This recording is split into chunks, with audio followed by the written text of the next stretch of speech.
Agenda building describes the ongoing process by which various groups attempt to transfer their interests to be the interests of public policymakers. Conceptualized as a political science theory by Cobb and Elder in 1971, the agenda-building perspective alerts us to the importance of the environing social processes in determining what occurs at the decision-making stage and what types of policy outcomes will be produced. It focuses on the relationship between society and policymaker. Classic democratic theory focused on the assumption that calls on public policymakers to advance the interests of civically engaged constituents by an autonomous press. That is, classic theory focuses on the policymakers and media. However, it failed to account for points at which larger society of stakeholders could define the range of alternatives available for policy making. Part 1. Key assumptions. Agenda building rests on two primary assumptions, Cobb and Elder. Firstly, the attention capabilities of government are necessarily limited.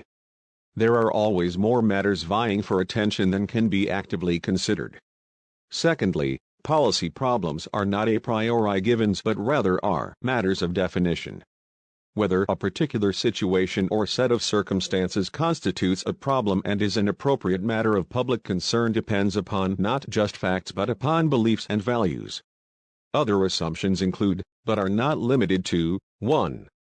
Process, not product. Agenda status is frequently fluid, and the status of an issue is developed through an elaborate competition between groups and how they jockey for control the range of issues acceptable for the agenda, either by attempting to force issues onto the agenda or to repel them, and to define and redefine how the issue is portrayed.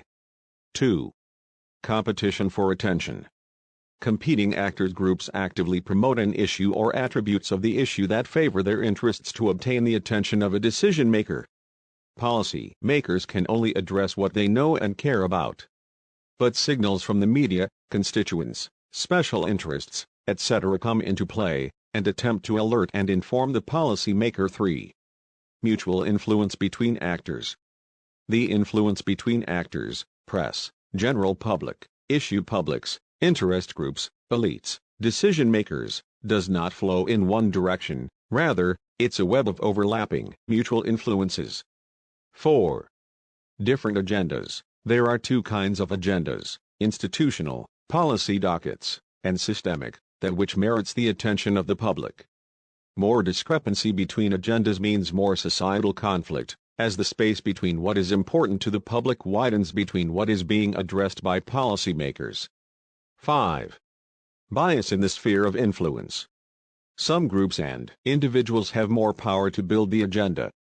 Bias exists because of differences in skills, access, education, socioeconomic status, ethnicity, etc. Elites, for example, generally have more power to influence the agenda. 6. Issues typically stem from small groups. If the group wants to challenge the status quo, it behooves them to expand the issue to the public, or keep it out of the public to avoid attention from the opposition.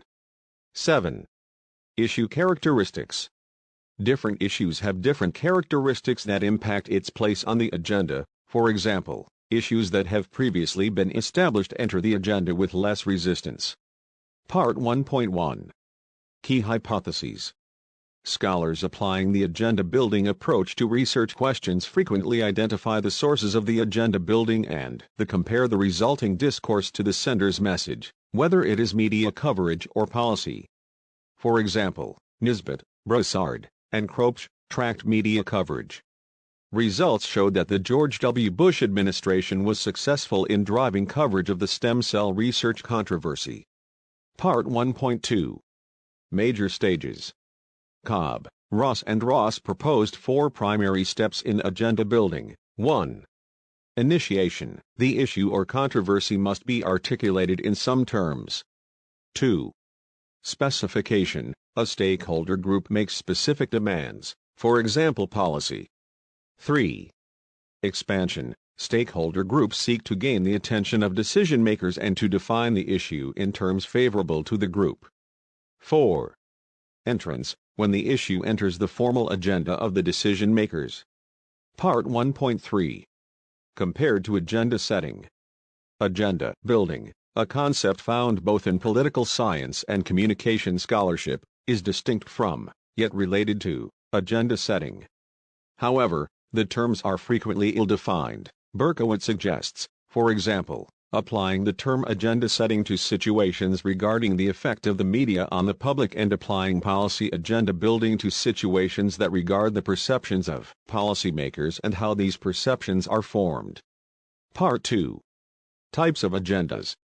Scholars generally agree on the basic principles of agenda building, but as also noted above, the terminology is not agreed upon. Denham proposes a direction-specific typology to studying agenda building, and he uses the terms 1. Policy agenda building, 2. Media agenda building, 3. Public agenda building, and 4. Intermedia agenda building. In all types, media is a key player.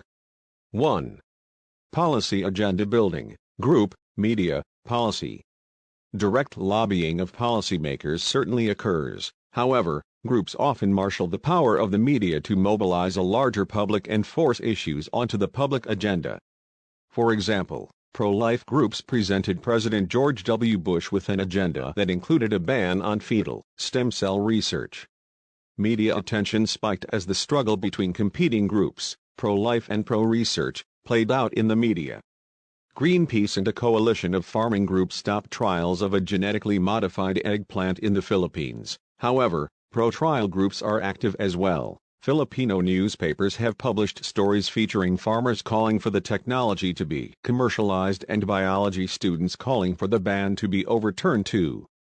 Media agenda building, constraints, media policy. Many forces shape the media agenda. For example, journalistic routines. For example, journalists rely on certain sources, often repeatedly, the need to produce daily content, organizational culture, fiscal constraints, etc. Perhaps particularly due to the increased constraints on journalistic practices, scholars of agenda building have paid particular attention to the public relations aspects of agenda building. Concerted efforts on the part of public relations functions can impact news coverage, which can impact policy.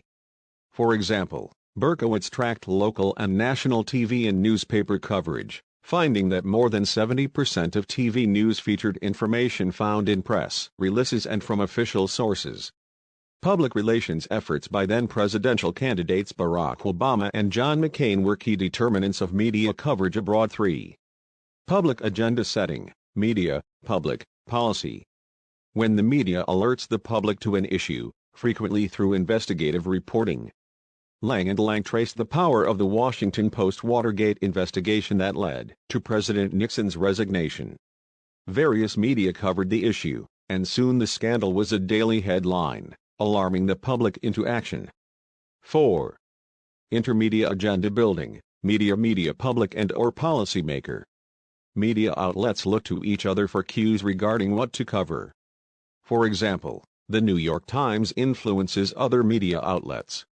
Missing from Denham's typology is an account of how policymakers directly use media to build their own agendas, policymaker to media to public. Political actors need journalists to spread their message just as much as journalists need stories to write.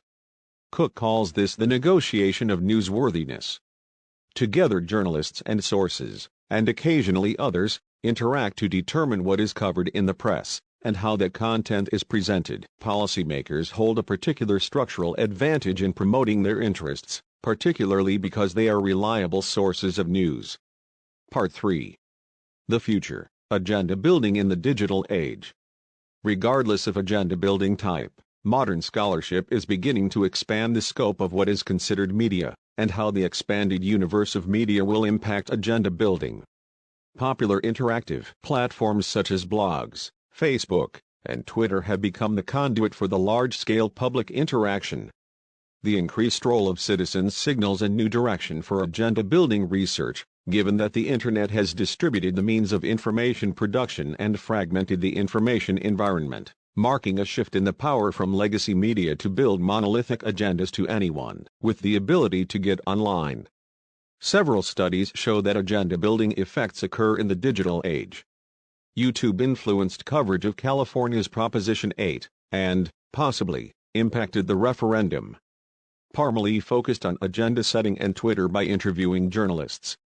He found that Twitter is a regular part of their routine. Walson compared media coverage and blog discussion. Results showed that journalists' concerns matched blogger concerns.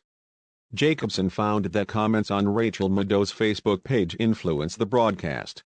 In the scientific context, Runge, Broussard, Schäufele, and Zenos found that social media played a key role in defining the pink slime issue, and the industry had to defend what they normally call lean finely textured beef.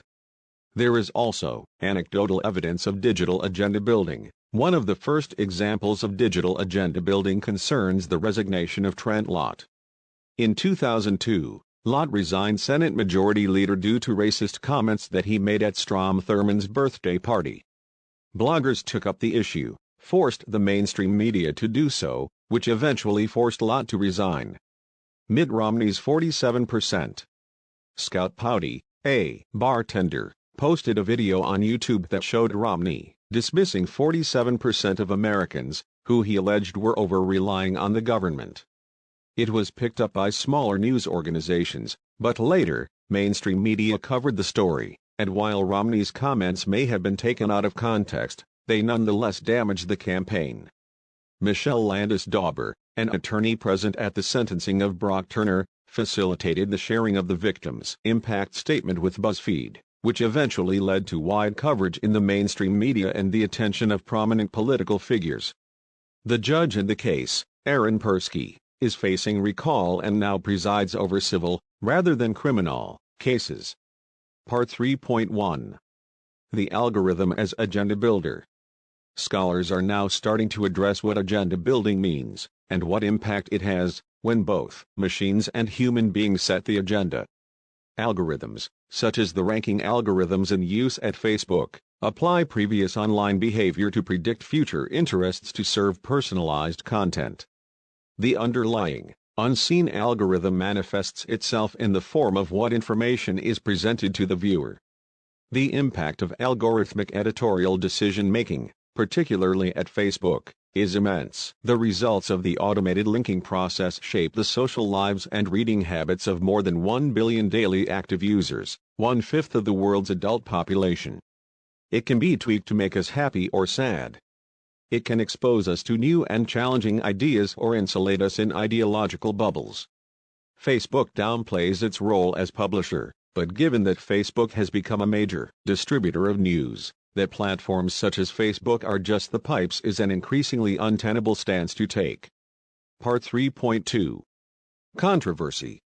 Algorithmic determinism of news has not been without controversy. For example, Facebook recently came under fire for censoring the Napalm Girl photo of fan Th. Kim Phuc. They blame the algorithm. It conducted an emotional contagion experiment on users without their knowledge. The end.